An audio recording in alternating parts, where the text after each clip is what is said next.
All right, fantastic. Hello, everybody. Thanks for tuning in. Now or in the future. Hello, people from the future. My name is Lucas Livingston. I'm the curator of the Faded Memories exhibition, a wonderful exhibition of the artwork of my dear friend and colleague, Eric Dean Spruth, artist and art therapist. And this is the first of the Faded Memories Symposium Series, kicking off a three-part, and who knows, in the future we may have more series held in conjunction with the exhibition, exploring concepts around the mutability of memory, impermanence of thought, ideas of memory loss, and the formulation and construction of thoughts and concepts. Then we'll have in this episode or session, Eric is going to discuss the themes of the art exhibition and a number of other wonderful things in the world.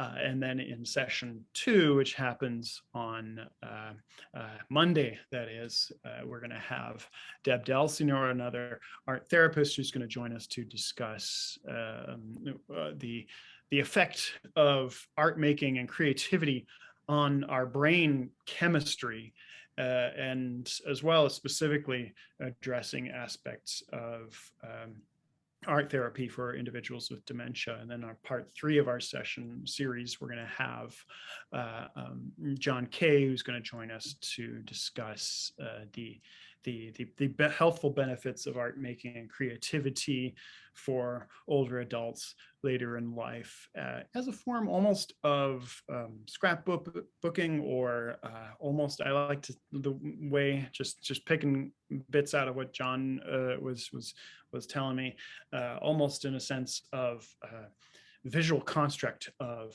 memoirs. So looking forward to those 2 additional topics. But kicking things off right now, dear friend and companion, Eric Dean Spruth, art therapist and artist, the artist of the Faded Memories exhibition.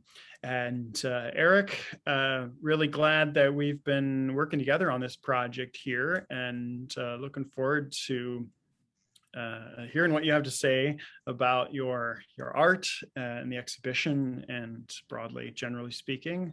I think just I don't know, maybe I should just stop talking and let you talk, and I'll find a way to weave in what I was about to say later on. So I'm gonna turn it over to you right now, Eric. Thanks for helping me put this thing together. Thank you, Lucas, and I want to begin with gratitude. I want to thank you, Lucas Livingston. I want to thank Howie Ireland, the curator and owner-operator of the Bridge in Valparaiso, Indiana, for hosting the exhibition and allowing me to be motivated to complete a process that's really been a lifelong vision, a lifelong experience. We talk a lot about memories as something that we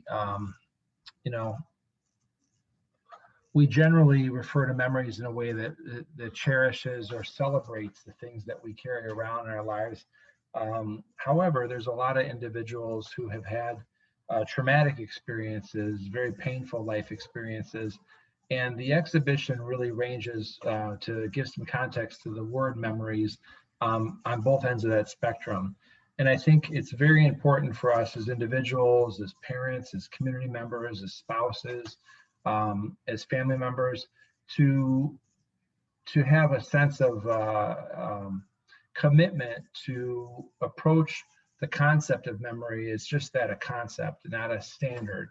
And Lucas had mentioned I'm an art therapist, and to jump back to giving some credit where credit's due, Lucas and I not only made fast friends, but we also share a service to others for many years. I've been a volunteer at the Art Institute of Chicago for I think 20 years this year, 19 years. I got my pin last year. And Lucas Livingston was a constant and phenomenal servant to those with special needs populations at the Art Institute of Chicago. And his predecessor, Mickey Silverstein, was also a dear friend an amazing constant servant to those with special needs, advocating and creating opportunities for people to engage the museum's resources. And that doesn't mean just the big collections, the things that people treasure at the Art Institute, the Monet, the Seurat, all these things that we've been taught to believe are very important, and they certainly are. The Gauguins, but the Ivan Albrights, the Peter Bloom, the Rock, the paintings that are a little less known are just as important, and parts of the collections that no one sees are just as important. And the lives that each of us live are just as important. The Rockefellers have a piece of cake that's hundreds of years old in a museum, but the cake that you might celebrate your child's birthday today is just as important. And that's a big part of what the Faded Memories exhibition is about, is recognizing that we in fact have the power, but we also have the responsibility to decide what we put in what I like to call our bank, our brain. And that is not an exclusive act, because we have people who are of great influence to us. You're at work this last week and your boss says something to you that's really not complimentary, that's very critical. In fact, beyond critical, it could measure or feel degrading. And in a world where it's much more popular to talk about being wronged than making things right, that may come with a lot of weight, and weight that you don't just feel yourself, but you allow a sense of responsibility to hold on to that negative memory and to emulate it and to feed it by repeating it and telling other people the story about how you were wronged in the situation, or you were criticized or judged in a work arena, let alone to jump back to what I talked about before, those other dynamics of relationships, family, community, spouse, parenthood. We play all these different roles if we're lucky in our life, but with every role comes additional observation and potentially celebration and or criticism. So being prepared to, as a young adult, as a child, as a young adult, as an adult person, to understand the level of responsibility that each of us carry in deciding how we're going to internalize those memories that we choose. Lucas gave a little bit of weight to the idea that the show also recognizes those memories that are imposed.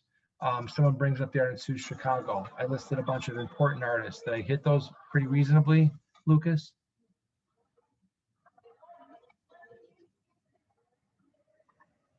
Yes, thanks. Sorry, I was on a totally different screen. I think you totally 100% did. A reasonable collection of those artists that, that would either give you a sense of knowing what you're talking about, that these are the important works, or making a choice and being empowered to understand that you get to decide what's important in your life. You get to decide that walking around the outside of the museum in Philadelphia just this last week with my kids, and recognizing the statue of Rocky Balboa as an international icon, and running up the steps together is actually more important than seeing Vincent van Gogh's sunflowers that their museum celebrates and has, and it's on the second floor. Never got there. So, the idea of imposed importance about what's important in our life. What do we take a picture next to? How are we supposed to stand? How do we smile? Are we really happy in that moment, or are we just basically playing the part so it's documented in a way that could be published on Facebook and put out there in the world that just echoes again and again in a way that may not actually be very real? Lucas, you have some of the artwork that from the show, and whether or not you can put it on the screen, that's welcome but not essential. But the show is actually, each piece of work is a fire starter. They're all combustible works of art, and they contain hundreds of matches, toothpicks, cardboard, glue, and Xerox copies. So they're not made out of the most complicated high-end works of high-end materials, but they're made out of materials that are everyday common objects, but also combustible. And the purpose of the exhibition, eventually, they're going to have 3 total shows. We will be lighting them ablaze. And some of the pieces reflect on memories to be let go of through that action.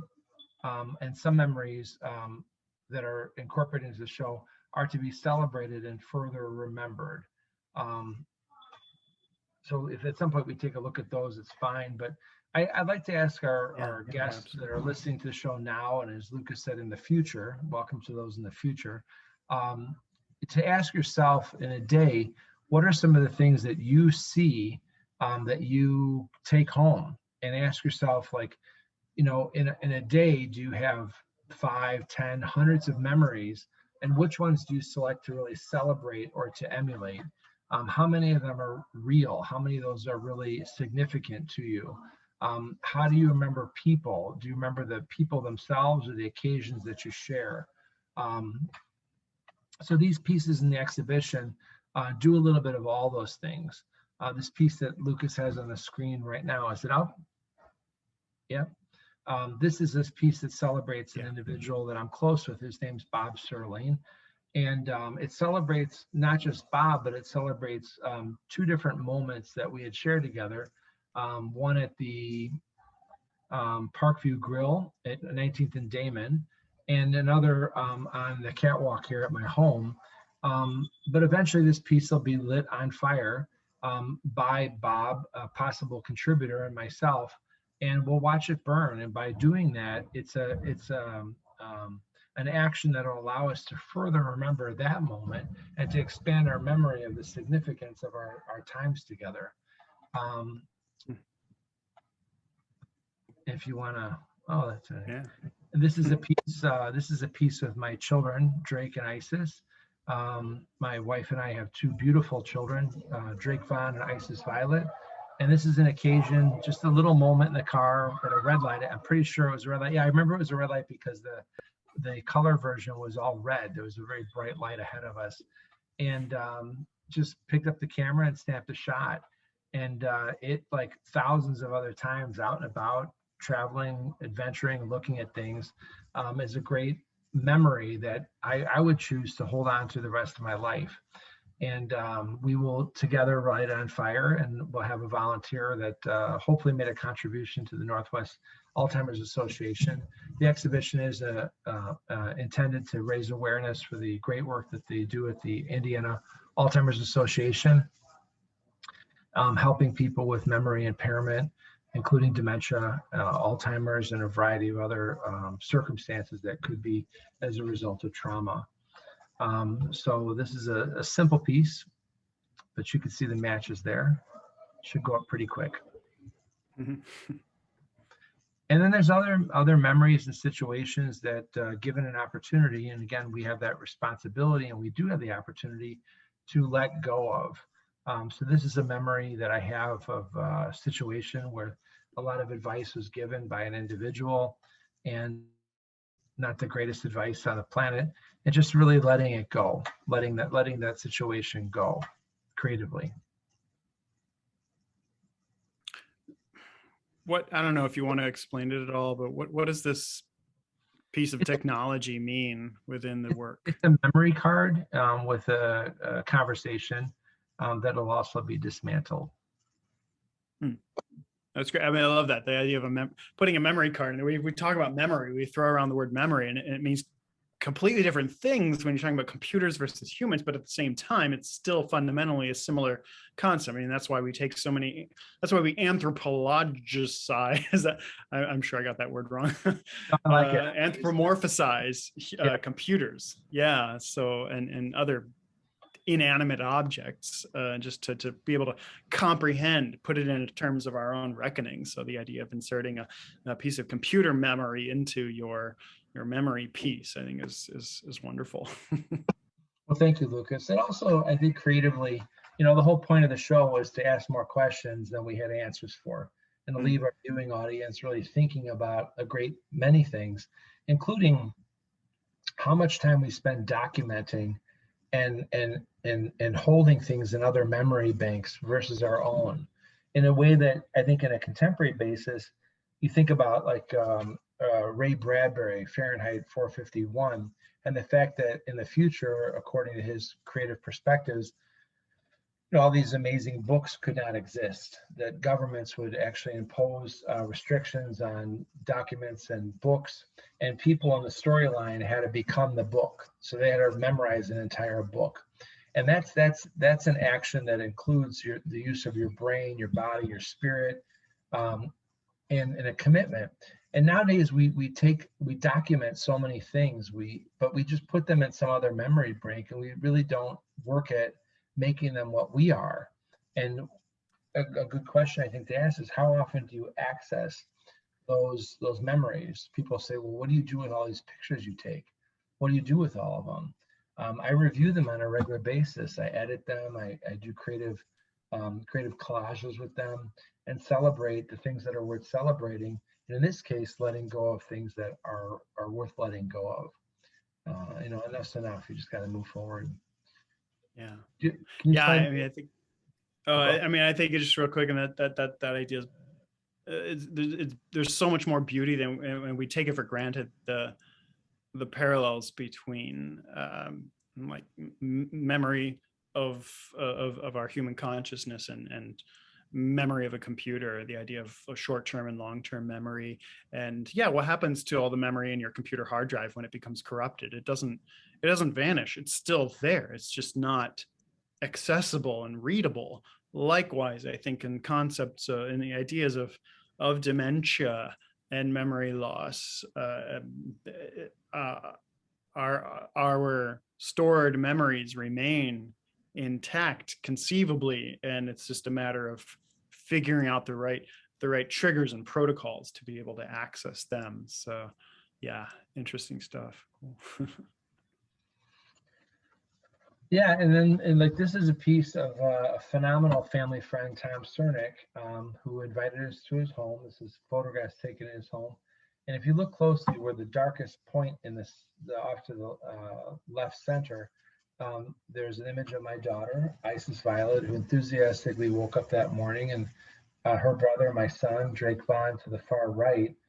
And here is our dear family friend took the time to make us breakfast, invite us out to the beach, and he purchased some new books for the kids, and he sat and read the books with the kids. He walked them through why these are important books to him.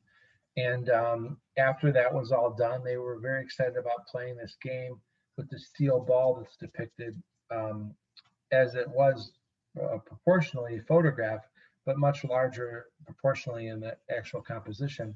So it's a small steel ball that travels on two wires, and you have to spread the wires apart slow enough to get it to roll to the end, or you spread them apart too quickly and it falls into the thing and you start the game over again.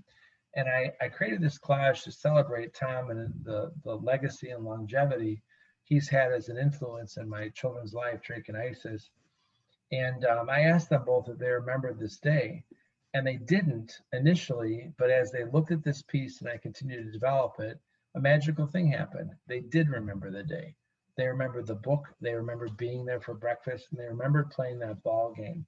And I think this is a perfect example of how we have a responsibility to let go of things that aren't really worth holding on to anymore, and how we have a responsibility to seek out those things that we did the work to document and really celebrate them, to go back and to light those fires, and to clean out those neural pathways that access those memories that, like you said, Lucas, are in those memory drives, but we don't go back to them. And we live in a world that's so mad that we spend so much time popularizing negativity.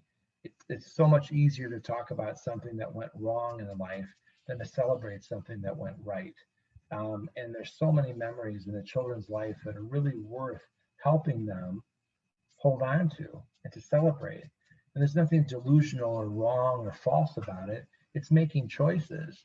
There are certainly negative memories in all human beings' lives, but we as individuals, and certainly as parents, I believe, have a responsibility to help young people to hold on to the best parts of their lives, not to negate negative things that could have put them in danger, but to ultimately celebrate the fact that they've lived through these challenging times, and now they have a new horizon in their life that they can go back and choose what they're going to take and really be about.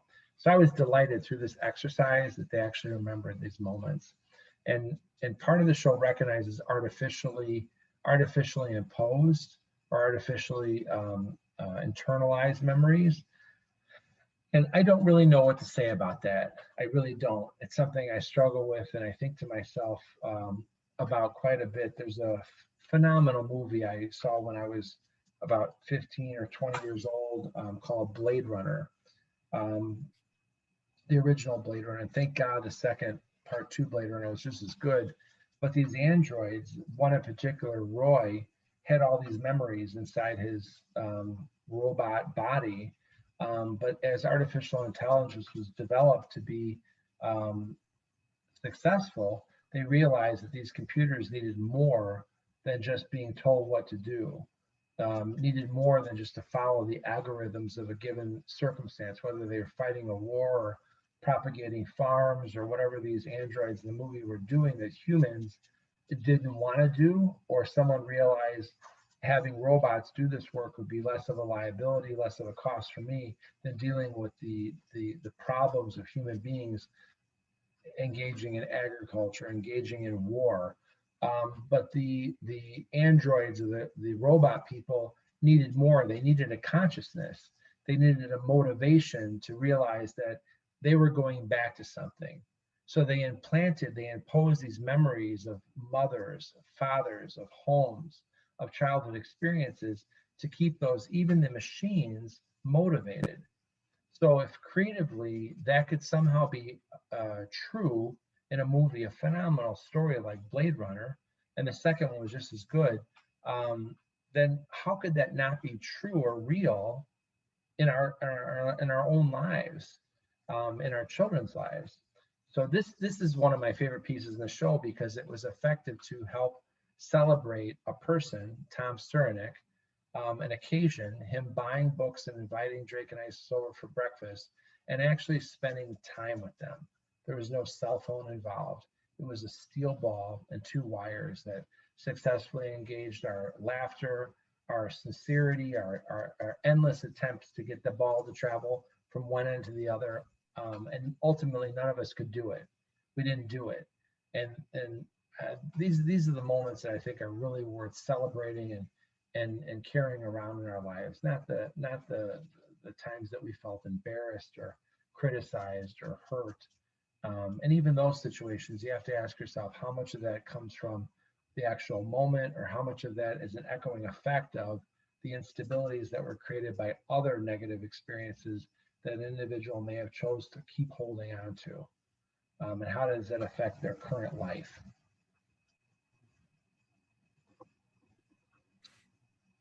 We have another piece from the show, Lucas. Yeah, we do. Yeah, I'm digesting all of that. I'd love to go on down a deep rabbit hole of the exploration of memory through science fiction with your nod to Blade Runner and all, but that should be maybe that's a symposium series for another time. Our guest or a future guest that'll enjoy this. Yeah. I hope it's something to think about. Like I said, I don't have an answer, but I do have an intention, and my intention has proven itself to be successful more than not. I've been the art therapist at the Cook County Jail for the last 29 consecutive years, helping the most challenged men, women, and children at the Cook County Juvenile Detention Center, and 9 years at the Cook County State's Attorney's Office Homicide Support Program, helping individuals who are haunted, literally haunted, millisecond to millisecond by some of the most painful, challenging circumstances in their life historically and certainly currently as far as their human condition. And my charge has been to make use of art therapy, which is exactly what we're talking about, helping individuals take a sidestep from that haunts them and take a fresh look at it, looking back, being present, and looking forward.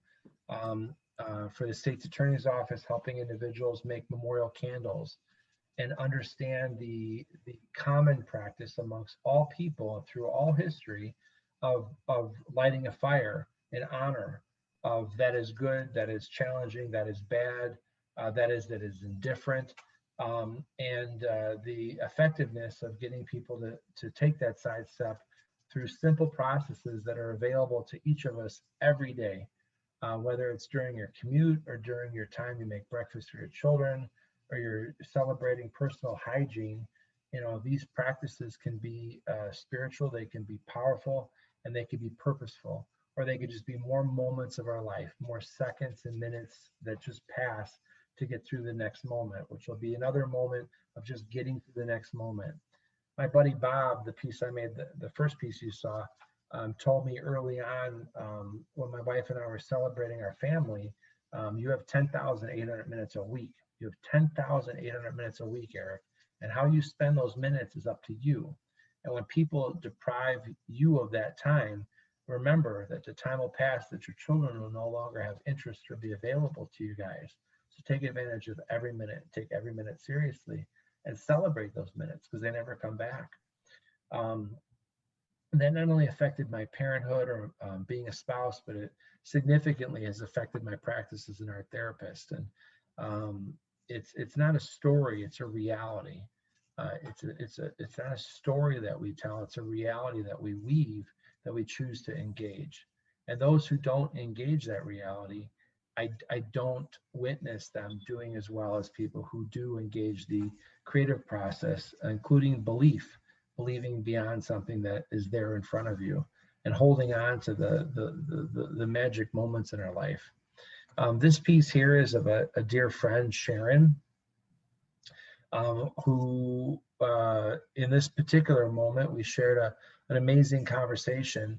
And shortly before that, witnessed a bird, I love birds, called a killdeer. And I had heard about these birds, but we witnessed this killdeer bird together on the path at the Douglas Center on a bike ride.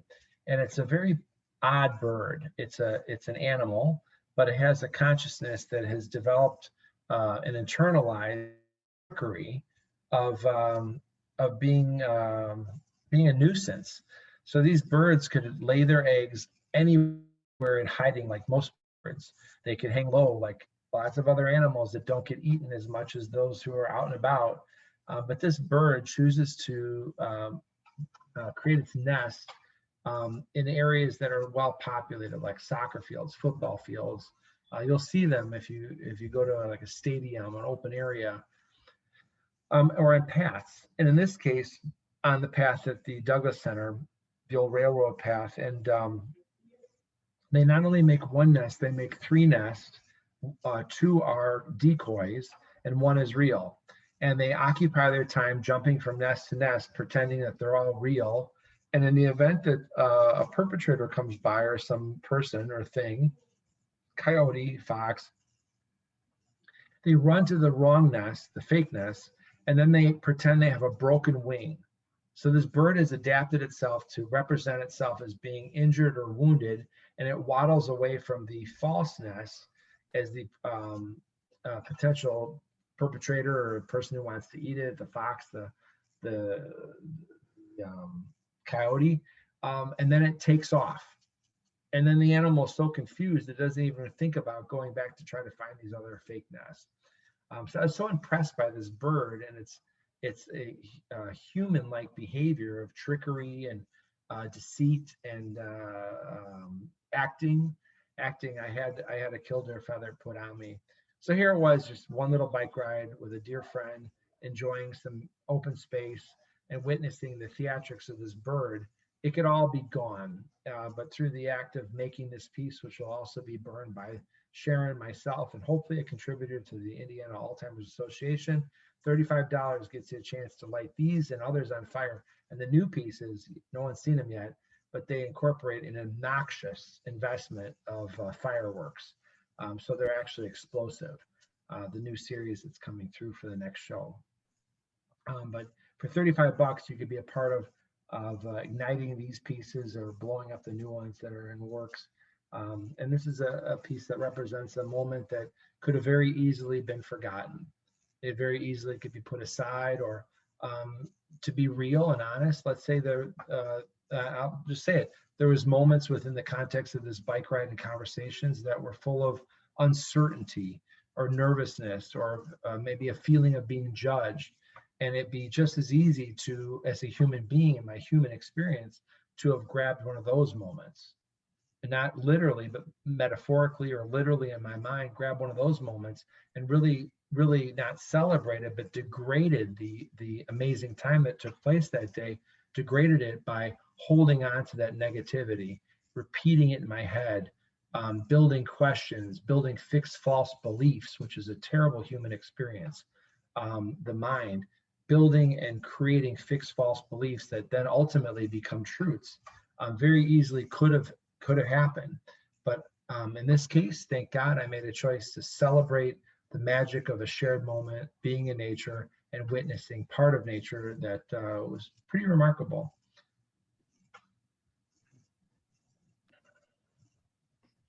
Do we have another piece there, Lucas? Let's see what more. Oh yeah, this one.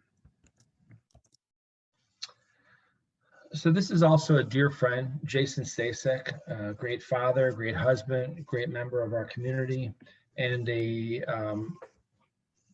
really talented person who celebrates creativity in his life, and a recipient of one of Roy Boy's, for all our Indiana tattoo friends and fans, a legendary Roy Boy here in Gary, Indiana, original bad boy tattoo that he had gotten done. For those of you who don't know me, I also founded and run a charity called Sacred Transformations. We provide all free tattoo removal and tattoo transformation for marks that have proven themselves to be demonstrative and or those that have not lasted the test of time. And despite Jason's perception of it not being the greatest tattoo, having a bad boy 1980s symbol done by Roy Boy, whatever state of mind or toxicality he may have tested out at the moment, tattooing a person underage is a pretty legendary work of art in American tattoo lore and history. But the bottom line is Jason didn't like it. And Jason's my guy, became my tattoo client. Once someone becomes a Sacred Transformations client, the assumption is the tattoo is going to take place pretty quickly, but it generally takes about 6 to 8 months to get into the chair with me and to get the tattoo work done. Sometimes longer, because it's really about exploring and again celebrating, not negating the memory of what you have, not negating the mark could be a human trafficking mark, it could be a gang mark. In Jason's mark, in case it was just a tattoo that he no longer felt suited him. It's really about exploring the iconography, the imagery, the history of what you want. And if it's from your own people, great. If it's appropriating it from another culture, great. But we never appropriate them inappropriately. We always exhaustively investigate what the symbols and marks mean. So in this case, Jason chose to focus on the Ethiopian cross, which is typically a large iron, very heavy cross. And we transformed the bad boy symbol into a phenomenal work of art that incorporated it, but really just you lost it in the piece into this Ethiopian cross. And Jason and I have journeyed not only as a tattoo provider and tattoo client, but also as friends, as husbands, as fathers, and someone I admire a great deal. So it's a pleasure working with him then. And he's also an extremely talented carpenter and has recently done a significant amount of work here at the Ravens Hollow. So again, a memory that it could very easily be diluted to some other part of our life experiences. Jason and I, him criticizing some of the design work I did, or me criticizing some of the carpentry work he did. It's all part of a real relationship. It's not all just perfect, but it's a matter of what we choose to hold on to and what we choose to emulate in art or in the repetition of our mind. You look up somewhere an old-fashioned Rolodex, you can see how dirty it is, how many times you've called that person. But these electronic devices, from memory card to memory card, what do you really have? What do you have? The texts all get deleted. So I think writing things down, journaling, taking the time to foster positive relationships with positive people, but also taking the time to work on positive relationships with people who are oppositional, people who don't think, walk, and talk like you, is equally as important. Certainly more work, but sometimes very valuable work. Yeah. Yeah, I didn't do you credit at the top of the hour to properly introduce the Sacred Transformations organization. And you brought it up a bit here, but just for the benefit of everybody tuning in now and in the future, I don't know if you want to share a bit more about what the mission of Sacred Transformations is and the great work that you do through that. Well, thank you, Lucas. It's very kind of you. And thank you for being with our organization on so many different levels. Our mission statement, but we help individuals who have been marked in demonstrative ways, those who are tattooed, scarred, and or burnt by negative life experiences. So going backwards, those who are burnt by the traditions of Leviticus, and those who are marked spiritually through loss of life. We help memorialize and rearrange, like those memorial candles, rearrange, transform the way people choose to hold on to sometimes very painful memories, the loss of a child through homicide, the loss of a spouse, and create artwork that really celebrates their life, does not celebrate or negate the fact that they were murdered and or lost prematurely through the attrition of disease or war, but really pays respect in regard to that person. Those who are scarred and burnt, literal marks on their body as a result of surgery, trauma, torture. We took about 14 applications from African refugees in Rome, my colleague Emily Kay and myself, for people who had escaped Northern Africa into Italy and had asylum. We're working with a new director now in Rome and a shop in Anzio, Italy, a seaside community services to transform those marks. Again, not just ninny hairy, like we just, what's that word? Ninny, not hairy, ninny winny. I don't know this expression. Yeah. Everyone will give it to Any me. of those. It's so Willy-nilly. willy-nilly. Just don't willy-nilly Right. transform the mark. Like Jason, we work exhaustively with our clients to come up with really significant marks that help the brain go back to the right part of their memory and to feed that part of your memory. And with Alzheimer's and dementia, we know that a lot of memory exercises, songs, for example. I have a video of my grandmother, Kopika, my beloved purple goddess, and I singing Somewhere Over the Rainbow together.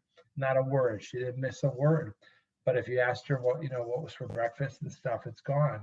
And we live a long time as human beings now. We keep living longer and longer. And I think the biggest question I struggle with is, what is the quality of life? And given an opportunity at 40 to see what you're going to look like at 50, or not look like aesthetically, but as far as like what your function is, and or be 50 and consider what your function might be at 85.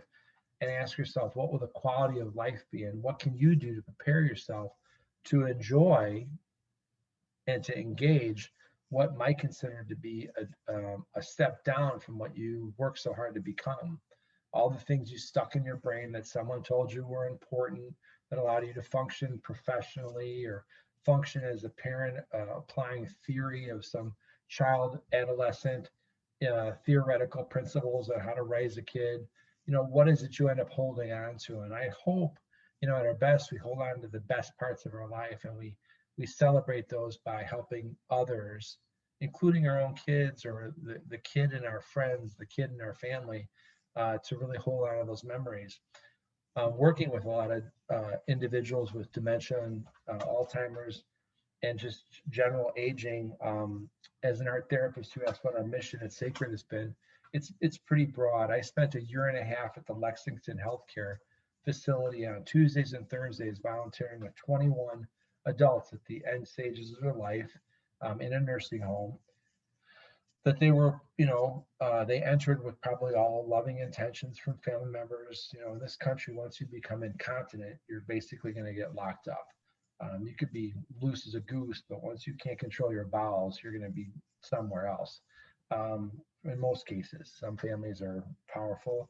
And this is what I'm talking about, is to prepare yourself to what that's going to look like, what that's going to feel like, how much is that going to cost? My grandmother's facility was expensive, but it was $7,600 a month.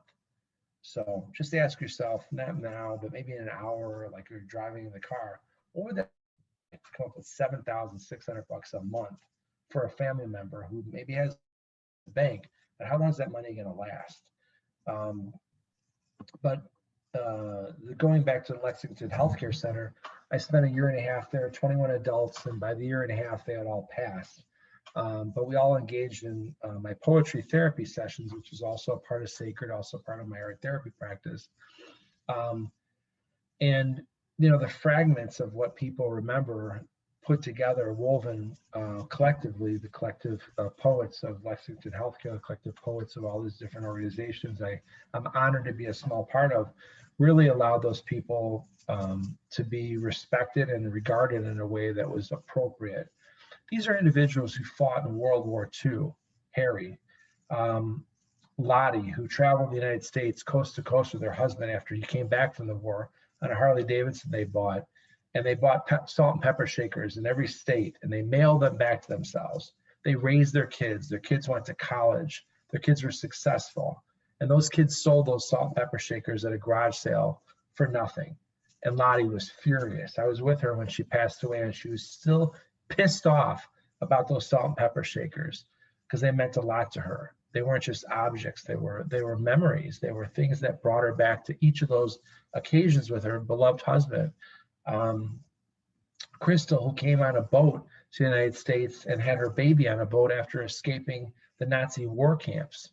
You know, these are the kinds of people that, given the opportunity and the commitment to take the time to visit with, they may not be able to make a sentence in the first hour that you're with them, but after 8 hours, in this case, you know, a year and a half, there's a lot of power in those individuals. You just have to listen. I remember Lottie told me once that we helped them write biographies about their lives. The poems were framed and displayed at the public libraries in each of the communities that those people paid taxes in, never got locked up in, never had an order of protection placed on them. These were outstanding members of society that now are in a nursing home. We took all those framed poems and put them in the libraries and the communities they lived in, and they got to go back, and their families were all invited to go to their art exhibition, celebrating the power that they still had within them, given the chance for great people like Lucas Livingston, Mickey Silverstein, to help people with special needs to be heard and celebrated. Thank you. No, that's beautiful. And yeah, I think the work that you do through Sacred Transformations, just I'm sure you recognize and appreciate, but just for the benefit of others, is just the layers of impact that it has, you know, directly with the individual client, but then their family and friends. I'm sure they love to, going directly back to the primary aspect of your tattoo art therapy, I'm sure they love to show off their new work of body art to others and explain the stories and the background, and that probably just clicks a lot of lights on in other people's heads, who, in a sense, perhaps even helping to lay the framework and the foundation to avoid the pitfalls that they may have themselves encountered throughout their life experiences. So just this beautiful kind of domino effect of the healing powers of the arts. You know, that's my favorite buzz. It does. I appreciate that, Lucas. I appreciate that very much, and thank you for prompting kind of some synapses in my head to fire about, you know, again, the idea of faded memories and the idea of, like, in an hour from now, thinking to myself, oh, that would have been a really powerful thing to share and hopefully helpful other people. Our Sacred Transformations clients really do become ambassadors, not of our program, but of their own lives. I mentioned the Rockefellers and some old piece of cake. You know, why is their piece of cake more important? Because they had enormous wealth? Does that really make sense? Do you believe in that? Do you buy into that?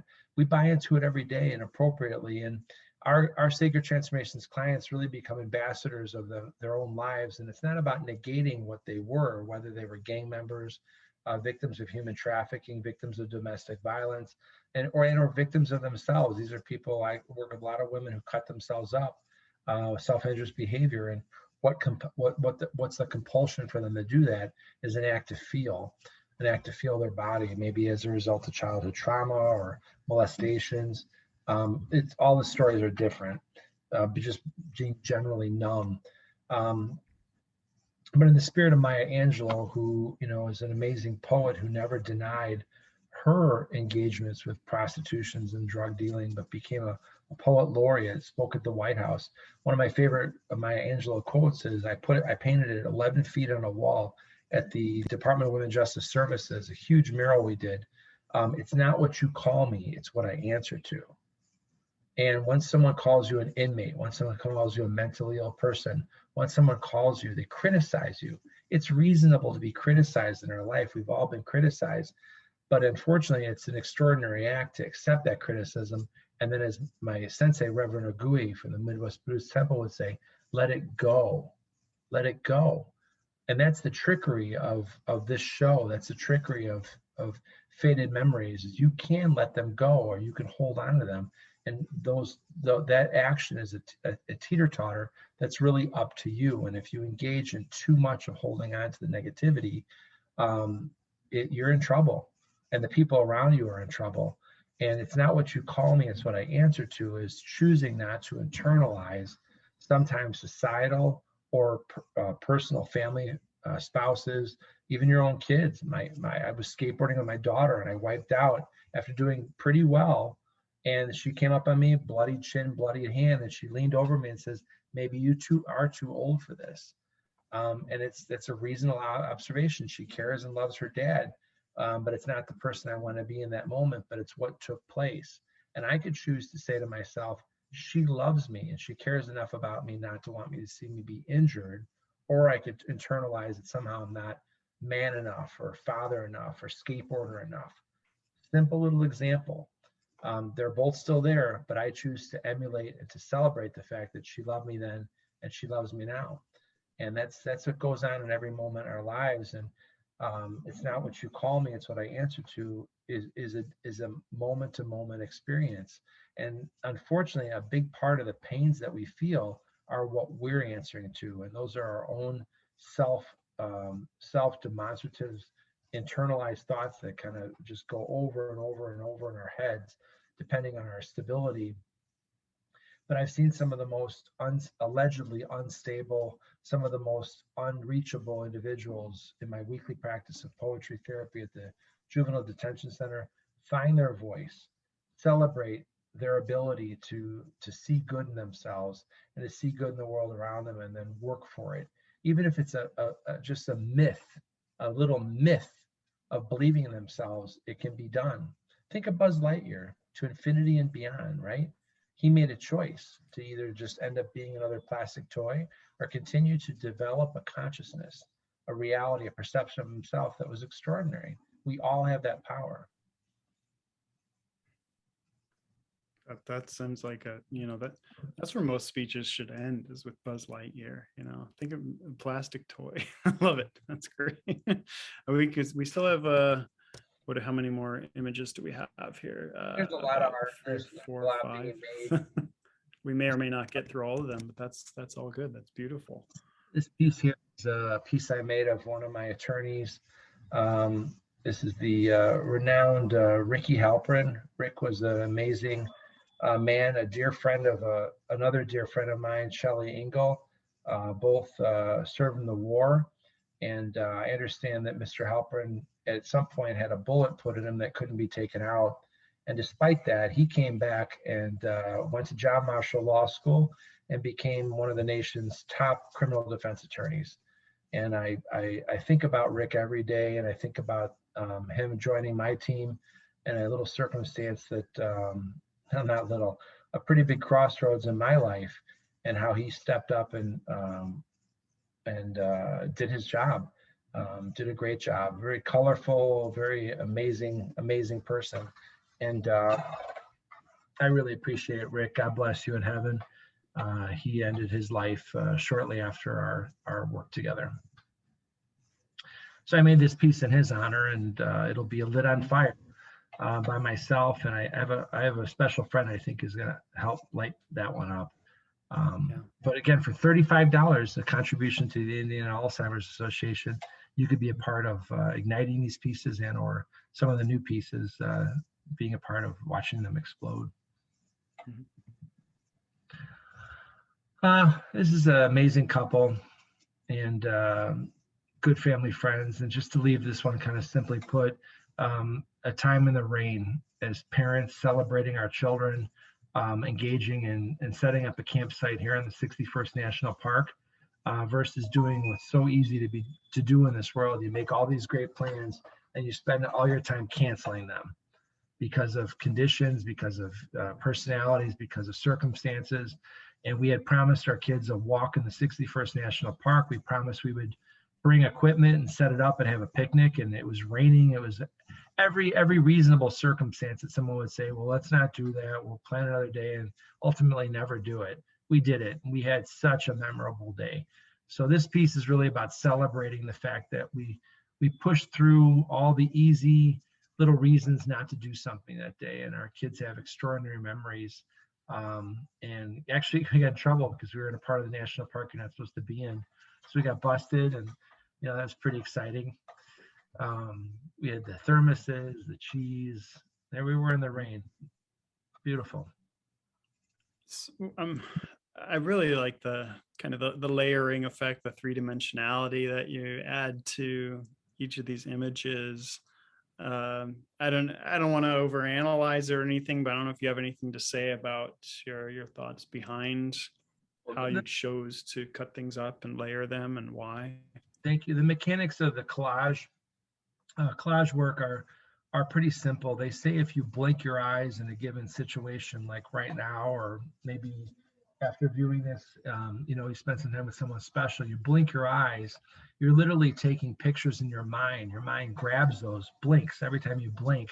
And that's what becomes part of your visual horizon, your visual memory. So early on in my love for photography, I started making collages of photographs. And I had a really powerful relationship with my great-grandma and grandpa, which I give thanks for every day. And that including doing all their laundry and cleaning their apartment kind of fanatically. My grandma really had a way of wanting things done, and I loved her. So I did them exactly as she directed me, and sometimes those directions changed. But cleaning and dusting all the different things in her apartment, I was always fascinated with these 1960s, 1970s decoupage, three-dimensional realities of Norman Rockwell paintings that have been cut multiple times and then layered. So that artistically stayed with me in my early studies at the Art Institute of Chicago. And I started collaging my photographs of people, places, and things all around the world. I remember being in a barber shop in Pune, India, and I shot about 7 rolls of film. That's when we still had film. 7 rolls of film of a barber giving a shave, and what's 7 times 34? A lot of photos, and then I get those printed in multiples so I can layer them. And they're two-dimensional, but they are three-dimensional. And sometimes they repeat themselves, like in this picture you see Hannah, and sometimes they're slightly different perspectives.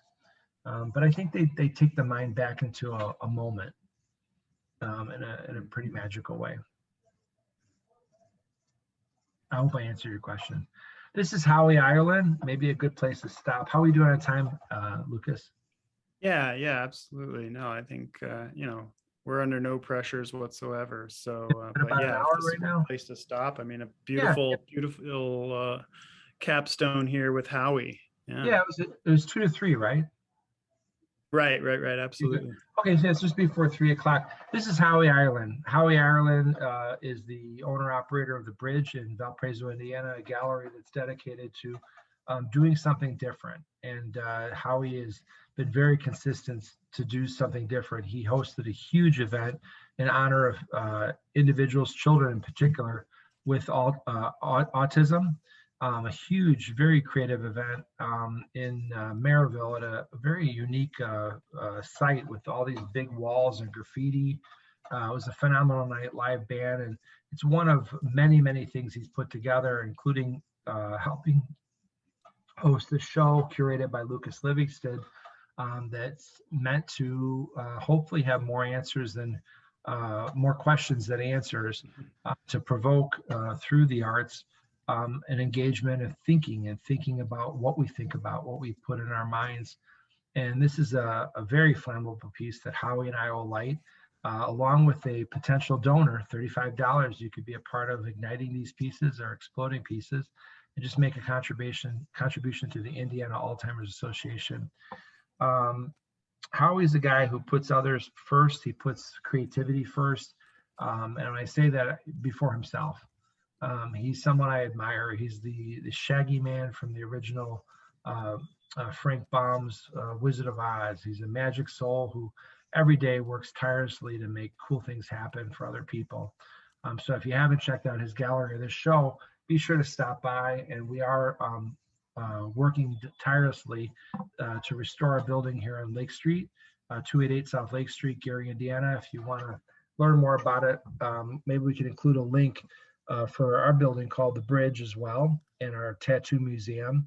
And Howie is very thankfully taken on being the new curator for exhibitions to come there in the future. We've done skateboard shows with operable skateboards with Howie. Just a really cool guy. So thank you, Howie. Thank you, Lucas Livingston. Thank you to our viewers now and as they may come. If you want to learn more about our charity, it's called Sacred Transformations. Our website is tattooarttherapy.org, O-R-G, tattooarttherapy.org. And I'm always available and interested to collaborate with individuals and see how your expertise could join forces with some of our expertises in helping others. I'm proud to say we've opened the world's first tattoo parlor at a correctional institution at the DuPage County Jail. We have dozens of clients. We'll be providing free tattoo removal and tattoo transformation in the years to come, and a lot of interesting life to be led and shared with others. So if you feel like you have some skills or interest, or you're provoked in some positive or challenging way, reach out to us. We'd love to join forces with you. And it's not a matter of you being on our team, it's about being on the same team. I've got a lot of supervisors. People ask me who I work for, and there's the one person I work for, and that's God. Wonderful. Thanks, Eric. Thanks for sharing the exhibition with us. It was really interesting, and everything else that you do. You're an asset to this globe. And thanks everybody for tuning in. I'm looking forward to, this was just part one. We got two more coming up at least. Looking forward to those future conversations Monday and Tuesday at 6 p.m. Central Time, 7 Eastern. And of course, you go online and find all about that well, I just posted the link in the chat, and I'll post it on the Facebook Live chat as well to be able to access the details on that. So, all right. Thanks, Eric. Thanks, Ken. Thanks, everybody, for tuning in. Have a fabulous rest of your weekend. Stay safe. Be cool. All righty. See ya. Bye. Thank you.